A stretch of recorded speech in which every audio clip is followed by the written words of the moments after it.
ભાઈ મારી પાસે હતા ફક્ત 3 કલાક અને અમે ઘણા સમય પછી બારે એકલા ફરવા નીકળી ગયેલા. તો ભાઈ આ સુરત છે, અહીંયા ટ્રાફિક નહીં હોય એવું બની નહીં શકે. તો અમે પહોંચી ગયા છે હોમલેન્ડ સિટી પર અને આ મારી ગાડી પાર્ક કરી નાખી છે. હું એન્ટર થતા જ મારા મેડમને કપડાં દેખાઈ ગયા. વાહ ભાઈ વાહ. હું એને મારી વાઈફે વિચાર્યું મૂવી જોવાનો પ્લાન કરીએ. અમે પહોંચી ગયા બોક્સ ઓફિસ પર અને આ મેડમે તો બહુ જ કરી. હું મારી સીટનું સિલેક્શન કરી નાખ્યું છે અને 500 રૂપિયાની ચટણી થઈ ગઈ.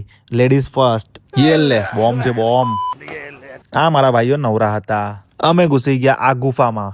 તો ભાઈ મૂવી એટલું જોરદાર હતું કે આખું થિયેટર ખાલી છે અને મને દેખાઈ ગયું આ રમકડું. ભાઈ આ લોકો કહેવા માંગે છે તંબાકુ આજ જ છોડ દો. સીટ તો ભાઈ એકદમ કમ્ફર્ટેબલ હતી. તો વર્ષો પછી ઇમરાનભાઈ જોવા મળ્યા. તો અમે જોવા આવી ગયેલા આવારાપન 2.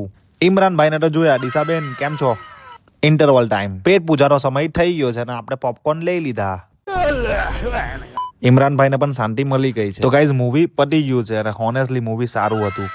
તો અમારા 3 કલાક પતી ગયા છે. Thank you so much. Love you guys. જય શ્રી રામ.